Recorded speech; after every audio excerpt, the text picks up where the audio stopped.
Good day everyone, this is Group 5 and we are about to discuss the photography. Prior to the invention of photography, realistic images of the world could only be produced by skilled artists. In today's world, we are so swamped with images that it is hard to imagine just how special and unique it must have felt to see a well-executed, realistic painting. And the skills of professional artists had steadily improved over the centuries, such as the Pre-Raphaelites and the French neoclassicists who have achieved dazzling visual realism in their work. Is photography considered as an art form? From the moment photography was invented in 1839 to the middle of the last century, had raged a heated debate on whether it is a form of art or simply a way of using an optical mechanical contraption to document reality. There are three main positions emerged in photography.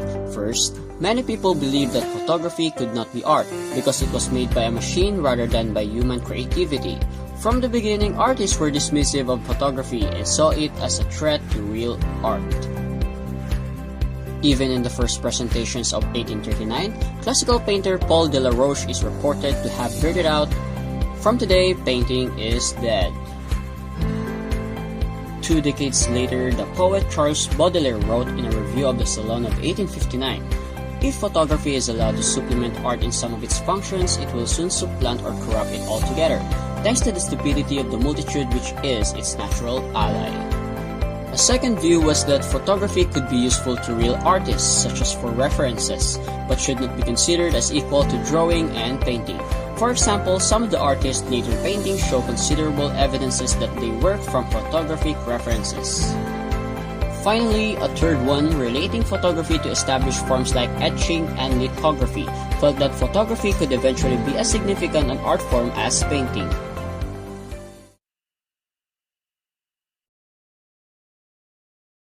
What makes photography as the art? To answer this question, we need to go all the way back to the definition of art itself. Even though Merriam-Webster defines art in a clear and concise fashion as something that is created with imagination and skill and that is beautiful or that expresses important ideas or feelings, things are not that simple. Leo Tolstoy wrote a whole book called What is Art, yet do not expect getting all the answer there.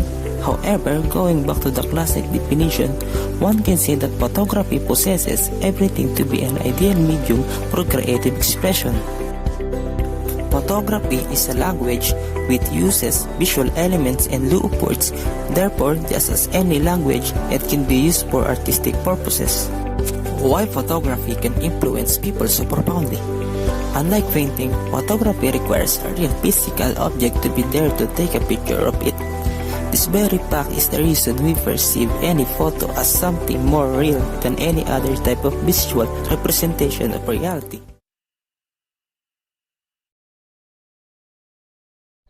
Hi, I'm Glyna.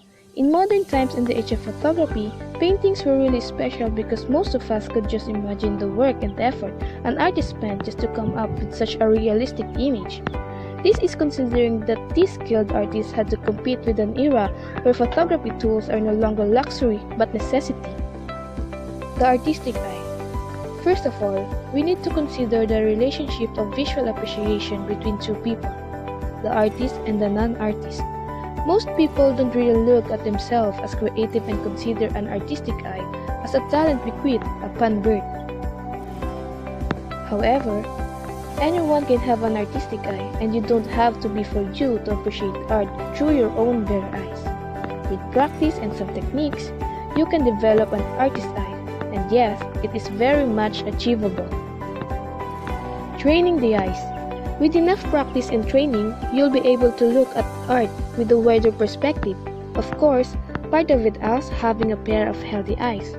One way to train your eyes to be artistic is by learning to look and see.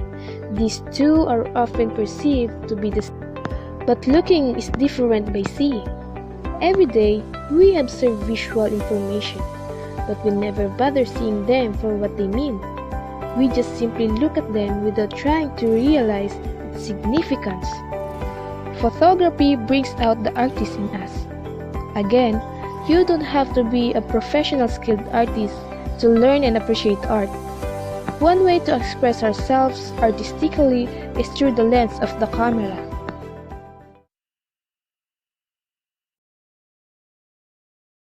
Hi, I'm Jessa Jasmine, and here are the 5 reasons why photography is an art form. Photography requires imagination and creativity. Getting that perfect shot requires varying levels of creativity and lots of imagination, and this is a widely accepted knowledge. Photographers know that they should capture ordinary things and find many ways to present it to the world through extraordinary skills. Photography captures emotions. What separates artistic photos from ordinary snaps are the timing and anticipation of small details of the big moments. These small details are where the powerful emotions reside, and experienced photographers know this. It's the peaceful moments in a noisy world is what really counts.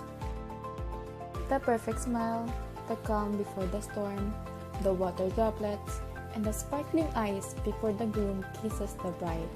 These are some of the short-lasting emotional moments that every photographer's dream shot. Photography required analytical skills. Freezing a perfect moment and preserving them forever require technical skills that every photographer develops through years of practice. Similar to artist painters, which use different sets of brushes or mediums, photographers have shutter speeds, apertures, and other name-based aspects to consider when taking shots. Photographers understand physics. Experienced photographers know that they must also have an understanding of how optics, cameras, angles, and lighting works. Utilizing the science behind photography will be a huge advantage for every photographer.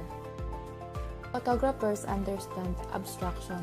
In general terms, abstraction is a process where information is carefully but intentionally left out, resulting in a shot that is open for different interpretations.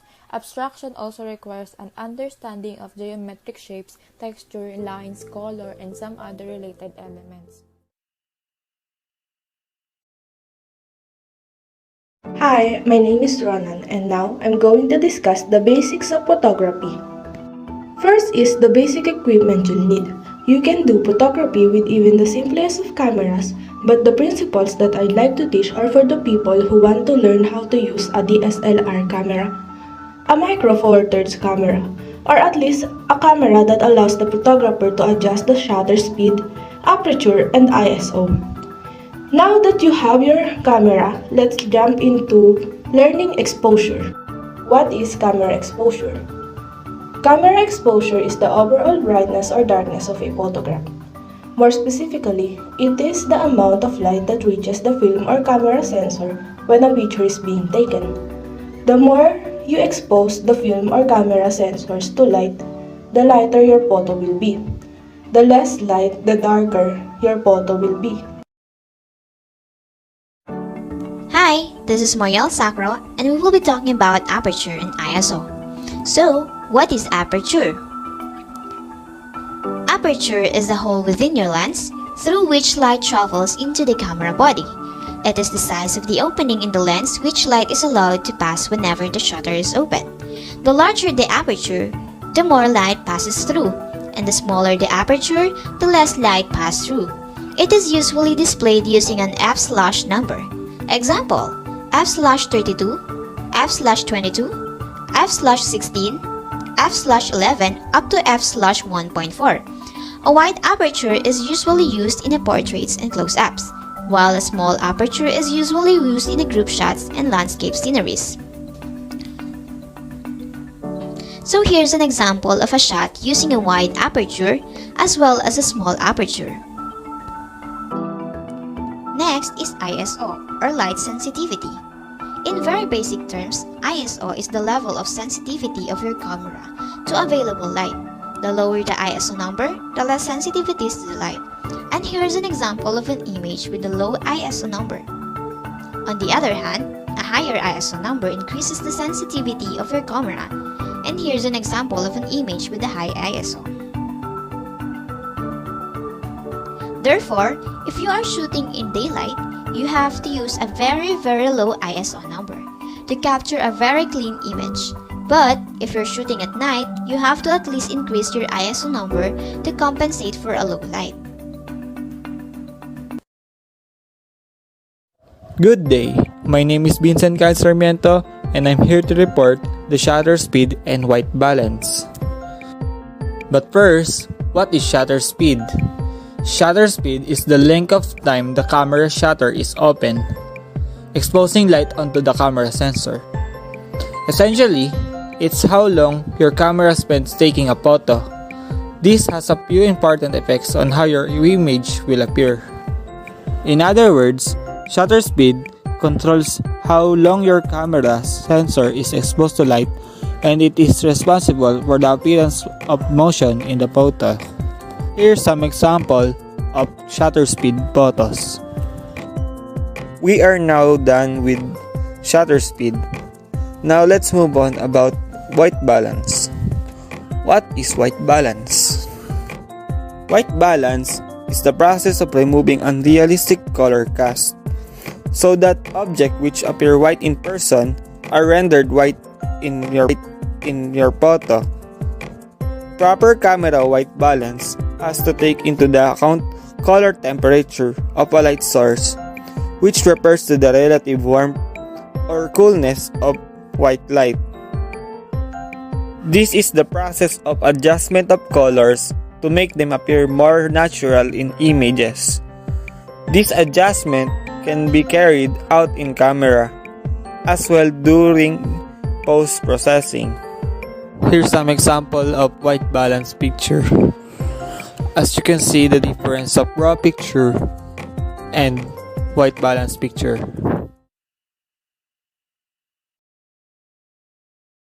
Autofocus modes and how they work. Single focus is the simplest form of autofocus. In general, you press the shutter release button halfway, or your camera may have a separate autofocus on button. The camera will focus on a subject on which you have placed the activate autofocus sensor.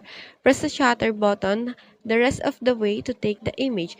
You aim the camera focuses and you shoot. But if the distance between camera and subject changes, the initial focus solution is no longer valid. You will have to go through the process again. If your camera has an autofocus assist light on the front, it is likely that you need to be in this mode to get the lamp to illuminate the scene so the camera can focus. Continuous focus is where the camera's electronic brains start to do some pretty cool things to help you keep your subject in focus. The camera locks onto a designated subject chosen by you using the autofocus points, and then tracks that object as it moves in the frame. If the locked subject moves closer or farther, or if you move, the camera will adjust focus accordingly. Taming dynamic situations with sports action, moving kids, or roaming wildlife.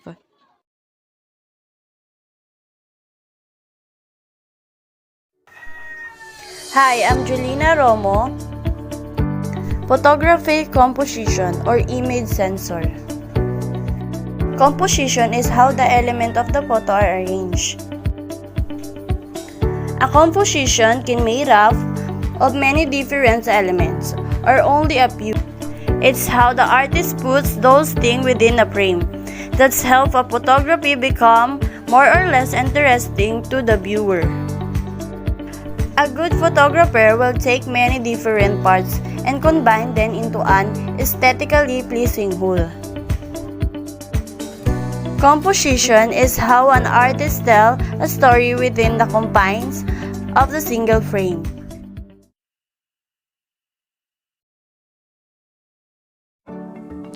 Hi, this is Mariel again. Now let's talk about metering. Metering is how your camera determines what the correct shutter speed and aperture should be, depending on the amount of light that goes into the camera and the sensitivity of the sensor. So, here's Ms. Tinasas to explain how it works. Now I'll discuss how metering works. The camera does not simply measure the overall brightness of the frame, but it measures the brightness separately in multiple areas of the frame. The metering mode determines which area of the frame are used by the camera to measure the subject brightness and how the camera sets exposure. Normally, the camera uses matrix metering, in which it divides a wide area of frame into multiple segments and sets exposure based on the variety of information, including the subject brightness and color. You can also choose the center weighted metering, in which the camera assigns the greatest weight to the center of the frame, and spot metering, in which the camera meters the area around the selected focus point. Choosing a metering method according to the scene and your creative intent allows you to achieve the results that better mirror your artistic vision.